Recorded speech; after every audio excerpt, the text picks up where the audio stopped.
I can see the sun shining now outside. The air is still a bit brisk, but maybe I can get to the gym today after all to bounce around.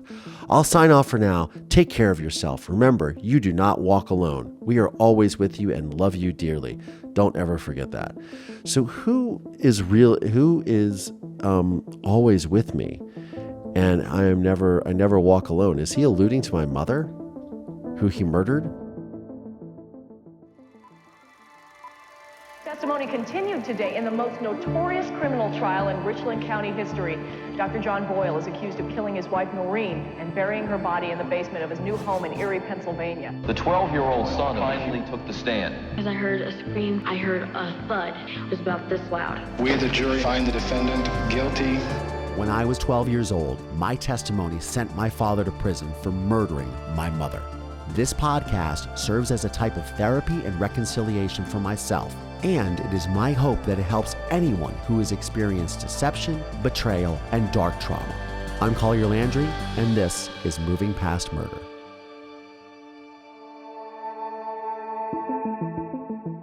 Hey movers, what's going on? Welcome back to another episode of Moving Past Murder. I am your host, Collier Landry, and what's going on? What's going on? What's going on?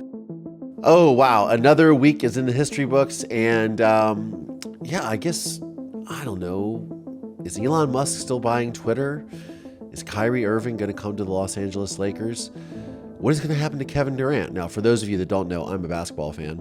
And also a Twitter user, so I guess that makes both of those topics very interesting to me. But in all seriousness, another week in the history books, and we are back with another episode for you guys. So I want to say a quick shout out to all my listeners, you guys listening right now, and those of you that are finding me via TikTok or Instagram or the Twitter sphere, or those of you that reach out via my YouTube channel, which is youtube.com/Collier Landry, which is where you're probably watching this if you're watching this podcast. And for those of you who tune in every week and listen to me, thank you so much for your support. I really appreciate it. All my Patreon people, I appreciate you as well. So this week I had a few different ideas for some things that I wanted to discuss. And this week I have, of course, letters from my father, and I pulled out some really interesting ones. And again, these are all very random. I pull them out of a bin. I have not looked at them yet. I just look at the dates, and I hope that the dates correspond with or coincide with what is actually in the envelope. But I don't really know because it got a little messed up when I made the film A Murder in Mansfield because we were going through everything and kind of like that. So we'll see what's going on with these letters. But in the meantime, I want to get to a listener question. And this listener question that came in this week was one that really hit me, and also one that I wanted to talk about for a while, but I actually wanted to devote an episode or two about this particular topic. And I'm just going to go ahead with it. So this week's listener shout out goes to Michelle McNeil. And Michelle reached out to me on Instagram, and I want to this is a long message, but it has a really great point to it. Hi, Collier. My name is Michelle McNeil, and I have been watching your YouTube videos, listening to your podcast, and watched A Murder in Mansfield. I just want to say how inspiring you are for surviving all that you have and using your experiences to help others who need it. Sorry, I have a question, and it's long, and Instagram won't let me paste it all at once. Years ago, I had a student in my 4th grade class whose father murdered her mother at work. Then he called relatives and threatened to come to the schools to pick up their children. Several of our schools went into lockdown as they had older children as well. This happened when she was in the 3rd grade, and I also had her in my class the following year. I spoke extensively with the school psychologist and her aunt and uncle about how best to help her and followed their lead. The girl seemed to be doing well by the time I had her in class, but she did have some difficult times where she would start to silently cry in class. I took her aside and told her anytime she felt like she needed a break, she could signal me and she could go to the bathroom or go to the office or speak to someone. If she wanted to talk to me, I would take her in the hall and I would just say whatever was needed. My heart would just break because I wasn't trained in how to deal with something like this and wasn't sure if I was doing or saying the right things. She seemed to respond well and would sometimes talk about her mom, the good times they had, and how loving she was.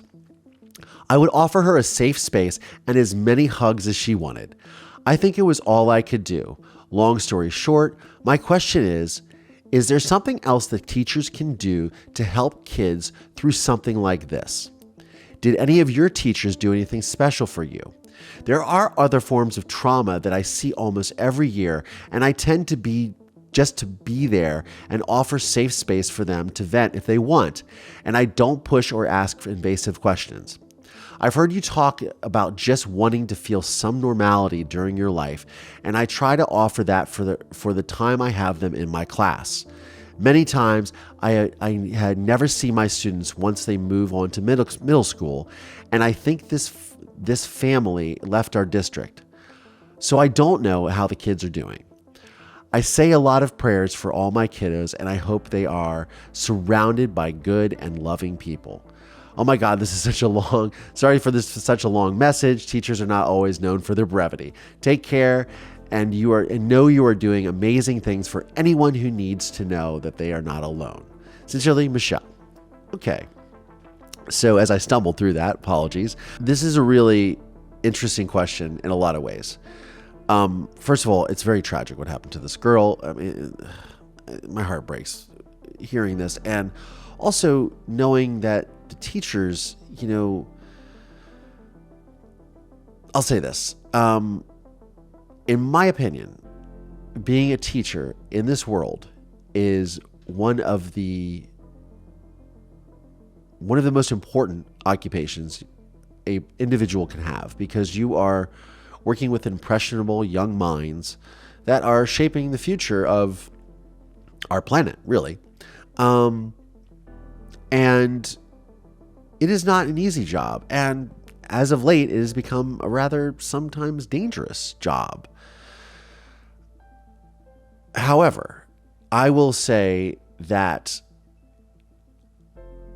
unequivocally, without question, my teachers who were there for me when I was going through all of the things that I was going through, whether it be right when my mother was murdered and I was coming into class, and my teacher at the time was Sandy Weaver at Discovery School, and then it was Carol Paulo at Discovery School as well.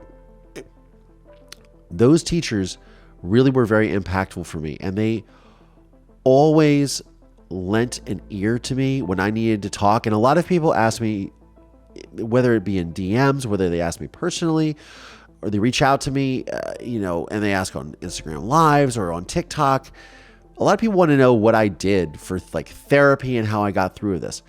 I will, without question, the teachers that were there in my life for me were monumental in my personal processing of my grief, in the processing of what I was trying to accomplish with the loss of my mother, as far as focusing on school, as far as focusing on that, again, that just sense of normalcy. And as I got into high school and was, obviously going through adolescence and puberty, there were other teachers. Sue Snyder comes to mind. Cindy Carr, well, she was Cindy Polis at the time. Carolyn Beer.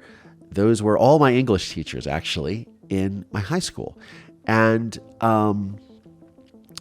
I developed a really great rapport with those women. I mean, all of my teachers, apparently, as I mentioned, were women. And there were a few great teachers as well. Mark Roseberry comes to mind. That I went to, these were from Ontario High School, where I ended up graduating from. But they were monumental. And I think back a lot, actually, to my times relating to them and how they treated me like an adult. They didn't talk down to me. I mean, unless I was in trouble, but they didn't talk down to me. They made me feel heard. They made me feel respected. They made me feel understood. And I think that is an amazing gift. And quite honestly, it is something that I still carry with me to this day. And I still think about those times that I had, whether it be in study hall, talking their ear off as they're trying to like munch down their lunch in privacy. I'm sure like me knocking on the door it was like, oh God, here he is. And as anyone who listens to this program or knows me, brevity is also not one of my strong suits. So I can imagine just how much or intense I could have been. And the care and compassion that those teachers who I just mentioned showed me during these very monumental and pivotal moments in my life and my personal development, they were amazing. And one of the things I think that and when I talk about my story, when I was able to go to Discovery School, when I was a child, when I had just lost my mother, and when she was, missing, and I was able to speak to Lieutenant Messmore and give him clues, because I was in a state where I was in school and I was safe, and I didn't have to worry about my father or my grandmother or anybody interfering with me talking to the police to try to give them clues to help find my mother. And when I uncovered the photographs of the house and the girlfriend and things of that nature, I felt safe in my school to talk to them.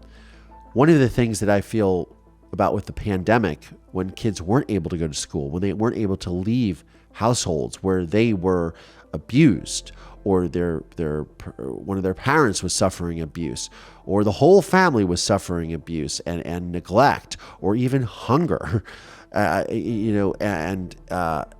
alcoholism, or dealing with problems at home, and they didn't have any respite to go to a place like their own sanctuary, which is what I had. And if I didn't have that, I don't know if I would have turned out the same way, to be honest with you. So to those teachers, Sandy Weaver, Carol Paulo, Sue Snyder, Cindy Carr / Polis at that time, and Carolyn Beer,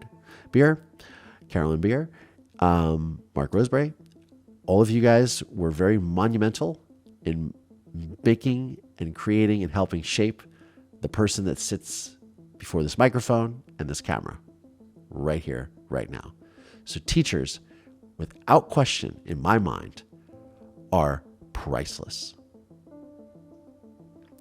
I digress. Let's get into today's episode. So I have 3 letters in front of me, a couple small envelopes, 25 cents. So this is a long time ago. It says April 1991. And we have another one. This one actually has actually the date is worn off on this one. Let's see here. But yeah, this is when my father was incarcerated at Warsea in Lebanon, Ohio. This one is, February 25th, it looks like 1991. So my father wasn't even in prison for more than, not even a year. And then August 14th, 1991, again at Warsea, Warren Correctional Institution. And August 14th, 1991, for those of you seeing the envelopes on YouTube in the video. And all right, so the first one has a cute little mouse holding some cherries. I don't know, do mice like cherries? I don't know. My father would get would have these envelopes designed, you trade things in prison and whatnot, and he would have people write on them or doodle on them. Another one is a boy cuddling a rabbit. Is that a rabbit? Is it a bear? Is it a koala? I don't know. Anyways, prison is full of cottage industries, as we all know. All right, we're going to open this one with the mouse carrying cherries. Who knows? All right, this one looks like it's typed. Looks like a little water damage. Some of these. All right. Saturday morning, February 23rd, 1991. So again, my father, this is 5 days before my, would it be 13th birthday? Yeah, 13th birthday. So I was still 12. And my father was not even in prison for, I don't know, 8 months, 9 months, something like that at this time. Dear Collier, how are you, birthday boy? I hope your cold is better by now. Mine has stabilized so far, but the sore throat is a real pain, believe me. Everything is in whispers for me, although this morning I think I'm on the road to some improvement. I love you, silly bear. The weather is really crazy here the past few days. No wonder everyone is sick. The temperature yesterday was near 50 degrees, just high enough to incubate the bugs. Don't ask what's going on with the typewriter. It must be ill also. I don't know why it skipped like this, but anyhow, this throat is a real bugger to cure.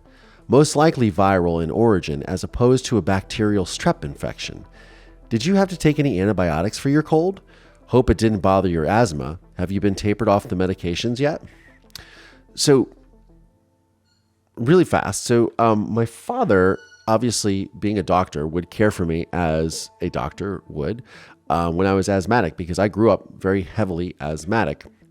And I would often have to take steroids and take steroid injections when I was a kid, which were really bad, like prednisone, like cortisone was a regular staple for me because my lungs would get so swollen. I am not that heavily asthmatic anymore, but I had some real problems when I was a kid, especially from the ages of I want to say 9 to 14, 13, maybe 13, 14. I think I started growing out of it when I got into high school a little bit more. I mean, I still had exercise-induced asthma, but it was much less worse. I'm sure I had many asthma attacks still. I think it probably lasted up until college, really.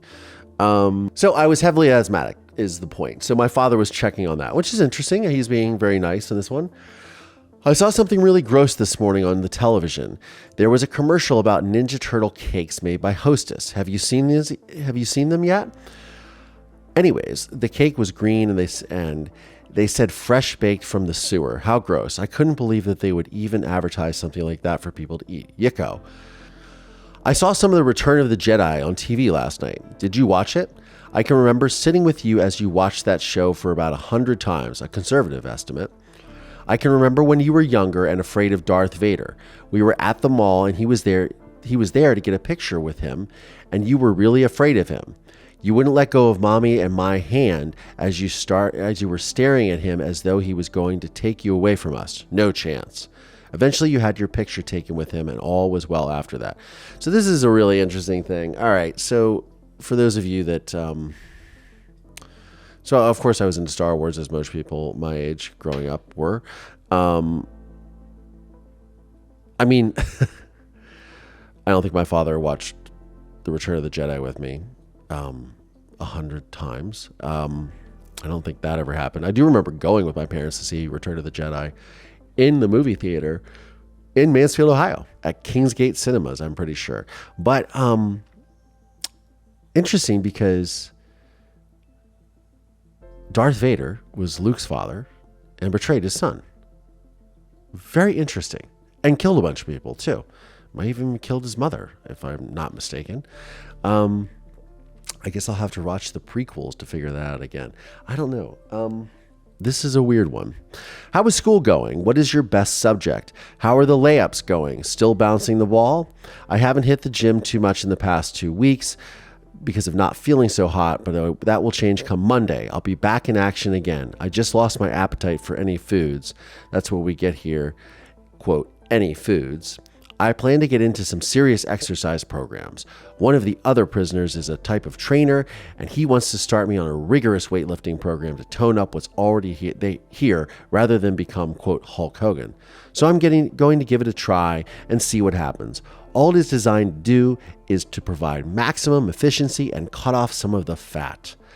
I can see the sun shining now outside. The air is still a bit brisk, but maybe I can get to the gym today after all to bounce around. I'll sign off for now. Take care of yourself. Remember, you do not walk alone. We are always with you and love you dearly. Don't ever forget that. So who is always with me? And I never walk alone. Is he alluding to my mother, who he murdered? Is he alluding to himself, that he's there? He was just mentioning, I mean, this is not as overt as some of his other letters, but this is, okay, so here's remember a good time. And We were at the mall. I protected you from Darth Vader. Mommy protected you. And then, let's talk about this. Oh, and by the way, you will never walk alone. We are here with you, always by your side. Like, well, this is 1991, so he had just been incarcerated for, like I said, about 8 or 9 months at this time. And actually in prison, in Warren Correctional Institution. Wow, and I can still hear in my head when I say that, I would hear the actual recordings that come over the prison phone when you're talking to someone who's an inmate. So anyways, that's a very interesting little letter. But again, a little bit with the manipulation, like, hey, remember some really good times because you didn't have very many with me, and then I'm going to let you know that you're not going to walk alone. So this second letter is, I don't have a date for it, but it's also a small envelope. Like I said, it has the little boy cuddling a bunny or a koala bunny mix. I don't know. Yeah. And he still addresses it to me, Collier L. Boyle, even though my name wasn't that at the time because I was adopted. But that's okay. Tomato, tomato. Sunday afternoon, March 4th. Dear Bumper. So my father, some of you know, that was my nickname. Boy, did it turn cold today. Yesterday was kind of nice, then bam, in with the chill. I've got another sweater on to keep me warm today. Even the fingers are cold on the old console. What's it like up yonder? What's it like up yonder? I'm certain it's just as cold in Mansfield. Well, the old round ball continues onward. I was sad to see Temple lose today because it was a pretty close game. They lost by 3 points. St. John's is playing Duke, and it doesn't look good at this writing. Youch. But the Big East did make it into the regional finals anyhow. I see the heroes in the half shell, alluding to Ninja Turtles, are at it again, and the green teens have returned to complete with their ooze. I am, or maybe I'm not, surprised by all the things they are advertising about the ninjas, but I guess that's Madison Avenue for you. I'm going to head back to the pod for supper soon. Just a little note letting you know you were in my thoughts and prayers. I love you, bundles. Take care, Collier. Hugs and kitties. Hugs and kitties, Daddy. Yeah. I was into Ninja Turtles when I was a kid, so my father is maybe he is, trying to get into my good graces. Again, he is not even incarcerated for a year at this point. And, often it turns, as you've heard in other letters. So this is August 14th. So there's a third letter here I have, again, from Warren Correctional Institution. And this one is from August 14th, 1991. So he's been in for now over a year in Warren Correctional Institution. Wednesday morning, August 14th. Dear Collier, I received... Oh, now, noticing this paper is super wrinkly. If you guys can see it on the YouTubes, you see how wrinkly it is? Like I must have balled this up and thrown it out. I don't know. We'll see. Dear Collier, I received your letter last night. I received your last letter and was glad to hear from you. I imagine you're still on vacation trip to the shore. I hope all went well and you saw many interesting sights and not too much sunburn. Things are the same here, still in the struggle to overturn this illegal conviction. See, it doesn't take much. It's, we go through 2 letters with a lot of like small talk and, hey, remember the good times and, oh, remember I protected you from Darth Vader, and then bam, the illegal conviction. But I will continue to fight in the courts for my freedom and the correction of this injustice against me and my family. Well, that's interesting. I mean, so against me and my family. So am I part of that family? And what is the injustice that my father is alluding to? I feel like over the years, just as sort of an aside before I finish this letter, my father would come back to this narrative of the wrongful conviction, the injustice of all of this. And as we know many years later, and as we knew back then when he was convicted, when I heard him murder my mother, when I saw his behavioral patterns, when I saw the way that he was behaving towards me and being, evasive and prevaricative with the police, the way that his temper was so apoplectic, the way that he was just in a rage and in a frenzy after my mother, quote, disappeared after he killed her.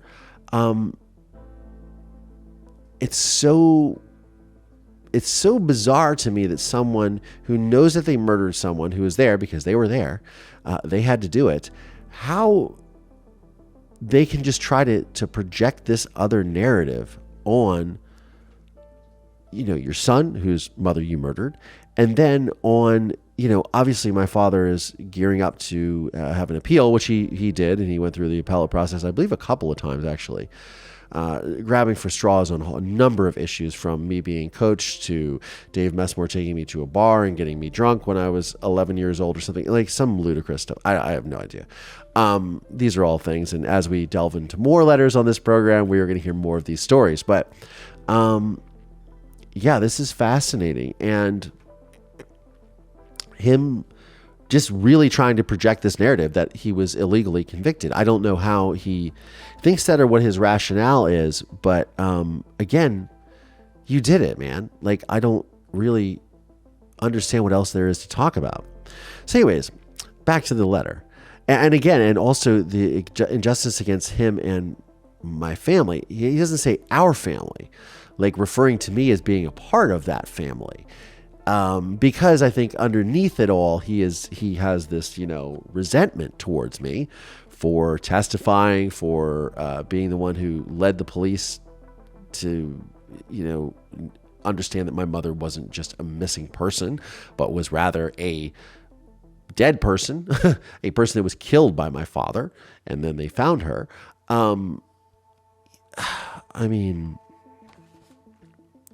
The delusions of some of this is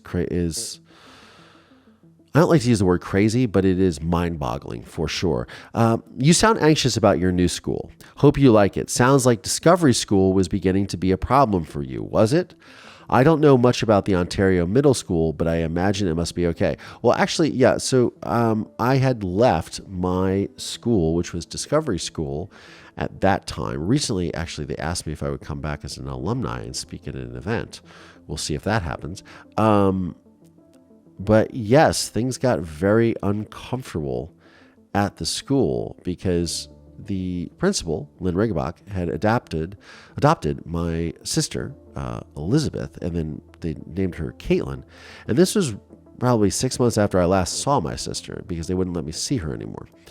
And there became a little bit of an issue, to say the least, regarding that with my adopted parents, who were rightfully so angry about that, and myself, who was just completely brokenhearted that I couldn't have any contact with my sister for whatever reason. And like I said, I haven't seen her since like January or February 1991, so it's been a long time.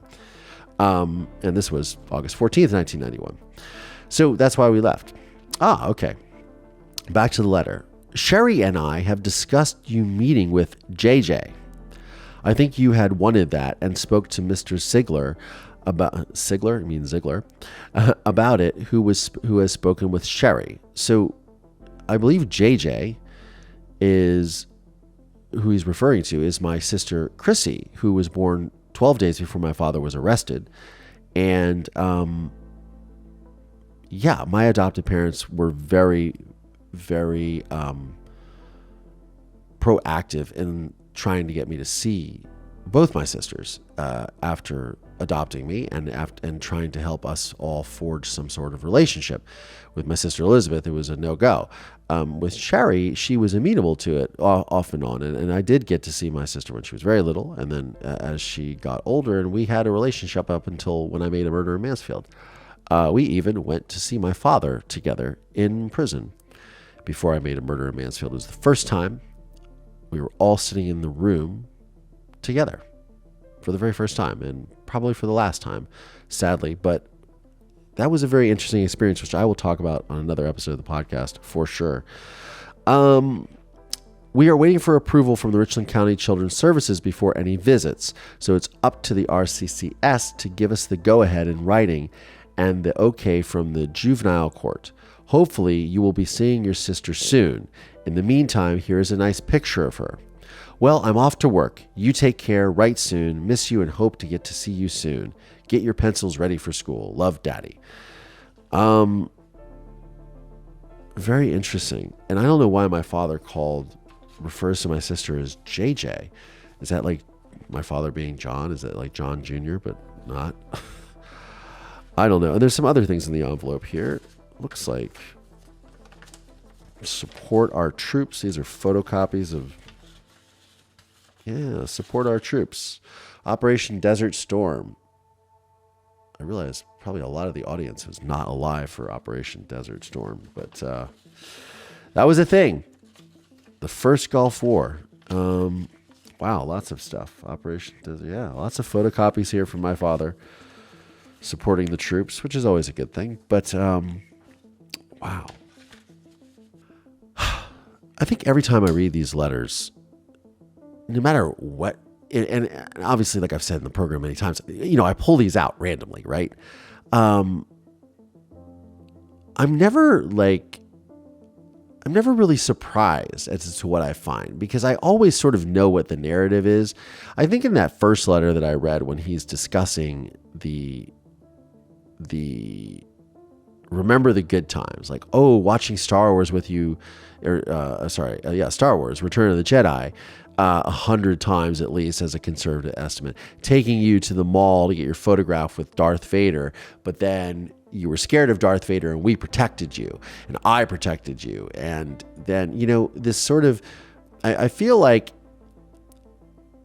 this is something that I felt about my father my entire life, and especially in my adult life. Nothing is ever genuine with this man. It's always setting something up because, look, you're in prison. He's in for at least 21 and a half years at this point. He's going to be. And if you're setting up a long game of trying to get out of prison, you're going to start dropping these little subtle hints of manipulation. And I feel that because these letters are so new, when he was newly incarcerated, we're seeing those subtle hints. So let me remind you of the good times. Then let me remind you of how you're a part of us and we are always with you. Then the second letter, when he's discussing, he's going to get the illegal conviction overturned. That is a very bold statement. Like, what was illegal about your conviction, Dad? Like, you murdered my mother. You went to prison. That's how it works. There's nothing illegal about that.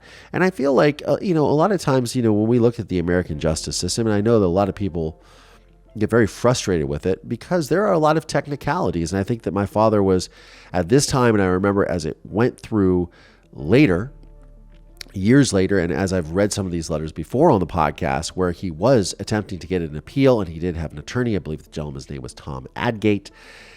And he was really grabbing at straws with any sort of technicality that he could use to get out of prison. And my father composed this narrative from day one. And again, these little subtle drops of manipulation tactics in these letters to sort of begin to stoke the flames of, you've betrayed me. You betrayed the family. You are missing out on the good times. And, you fucked up. I think these are all seeds. I mean, maybe I'm reading too much into this, but I don't think I am. And I know my father very, very well. And I feel like if you took these, if you took it in a more of a macro perspective over the duration of these letters, over years, in the course of years, and the way that his manipulation would continue, and the way that he would use these tactics, like little hidden drops, just little subtle reminders. It's a mind fuck is what it is. It really is a mind fuck. It is definitely characteristic of a narcissist and a sociopath. I mean, this is malignant narcissism because this is a grand scheme to try to manipulate the chief witness that put him in prison in the first place. Well, my father put himself in prison by committing the act of murdering my mother, but I was the one who testified. So I feel like it's weird when I read these and I think about him, how nothing over my entire life, my entire relationship with him. And I don't know about before he committed the crime and before he went to jail or prison, because I didn't have that much interaction with my father because my mother protected me from my father. But I can't even begin to imagine the interactions that my mother would have with him and how she was manipulated and gaslighted or gaslit. And the amount of emotional and psychological manipulation just wears on a person. And the man has never changed. And it's like, it feels like just one big long con. That's what it feels like to me. One big long con, one big long hustle. Every time I begin to think about how my father related to me when he was in prison, when I would go to see him, from when I was a youth, when I was 11, 12, 13 years old, to when I was an adult, and when you see me in A Murder in Mansfield, nothing has changed. It's always the same game. It's a long game that he's been playing with the sole attempt of getting out of prison and not being accountable for the crime that he committed. But that's my opinion. And I would love to hear what your opinions are and what you guys think about this material. I know these letters weren't super exciting with, these crazy stories or anything, but these are really interesting because there's this very subtle manipulation. And the devil is always in the details, right? And it's these little flags that he's planting, these little seeds that he's planting in me, seeds of doubt, seeds of guilt, seeds of manipulation. And I mean, look, I know I'm not the only person he wrote letters to, and I know that he did that to other people for sure, 100%. I've seen it. But it's fascinating. But again, if this material is connecting with you guys, please reach out. Find me on the social medias, the interwebs, everywhere at Collier Landry. That's Instagram, that's Facebook, that's Twitter, that is TikTok. For those of you that follow me on TikTok, just reach out because I love hearing from you guys. I love hearing how this material is connecting with you guys. And on a note from my earlier conversation, from the letter from Michelle McNeil, I want to say thank you to all of the teachers that were there for me growing up. You guys are all amazing, and I know I've forgotten some of you, but you were all incredible, and you helped mold me into the individual that I am today. So on that note, I'm Collier Landry, and this is Moving Past Murder. Thanks, y'all.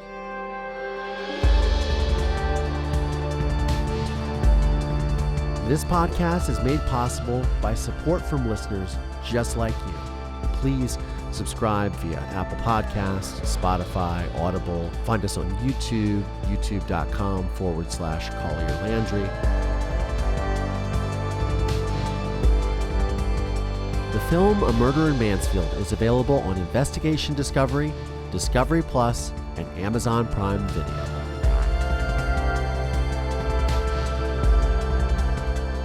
This podcast is a production of Don't Touch My Radio in association with RSA Entertainment.